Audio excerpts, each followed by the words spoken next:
All right, let's get right into it. We're going to talk about something that might just reframe how you walk through your day. It's this constant battle going on inside our heads, the difference between actually being present and just performing. It's a subtle thing, but believe me, it changes everything. Seriously, just think about that for a second. You're in the car, you're in the shower, and you're already running through that tough talk you need to have with your boss or figuring out the perfect thing to say to your wife later. We all do it, right?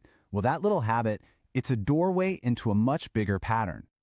So this whole idea really kicks off with a super simple story from the author Matt Clark. He's just out walking his dogs one morning. It's cool, it's quiet, sounds pretty peaceful. But what's going on inside his head is a whole different ballgame. His mind is just buzzing. He's running through ideas for coaching, he's thinking about his kid's schedule, a YouTube video he's got to shoot, his next shift at the fire hall. It's this nonstop mental checklist of all the things he needs to do and all the people he needs to be. Sound familiar? And here's the key. Every single one of those thoughts was basically a rehearsal. He wasn't just thinking, he was planning his performance. The performance of being the good coach, the good dad, the creator, the firefighter. He was busy building that polished, steady version of himself that, has it all figured out. And then, right in the middle of all that mental noise, something real happens. It's not some lightning bolt from the sky, it's just one of his dogs, being a dog. It stops, looks up at him, and nudges his leg. And that tiny, simple little moment just shatters the whole internal script. And that's the moment of clarity. Bam! He realizes he wasn't even on a walk. He wasn't feeling the cool air or hearing the quiet street. He was on a stage, inside his own mind, running lines for a play that he was starring in. And that feeling, that's what we're going to dig into. You see, that story, it's not just about a guy walking his dogs. It's about these two fundamental ways of living that so many of us, especially as men, just drift between without ever really noticing it. We're either in a state of presence or a state of performance. We put on the good husband show. We play the part of the strong father. We act like the decisive leader. We do it in conversations all the time, trying to craft the right thing to say instead of just saying the real thing. We even perform for ourselves in our own heads. And then we wonder why we feel, a little hollow, a little disconnected from it all.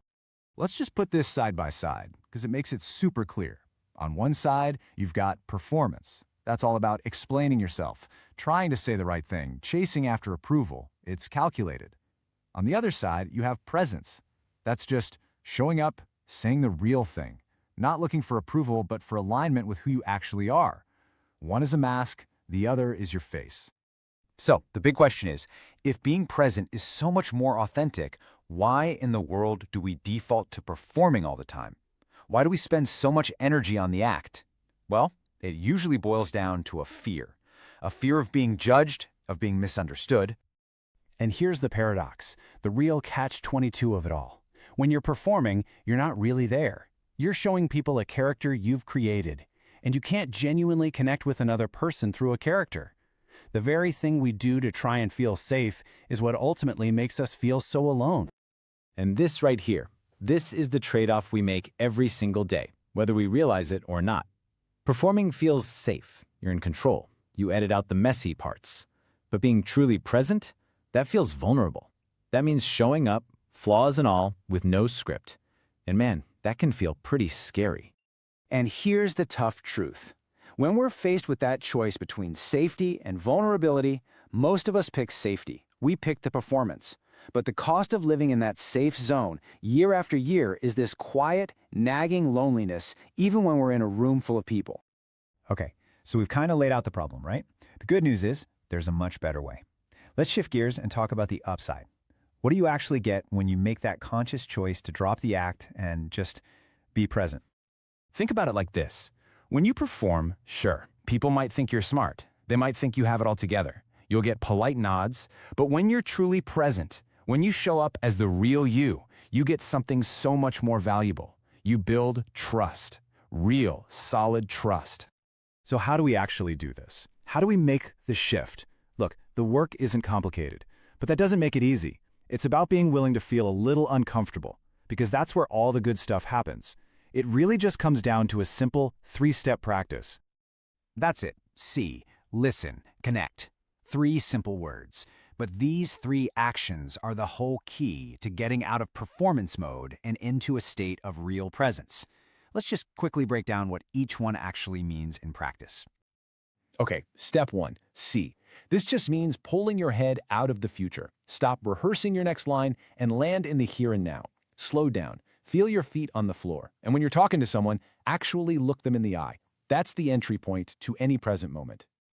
Step 2. Listen. And man, this one is huge. I don't mean listen so you can plan your smart response or find a spot to jump in. I mean listen just to understand. Think about how rare that is, to feel like someone is truly listening to you. Giving that gift to someone else, it's a game changer. And finally, step 3, connect.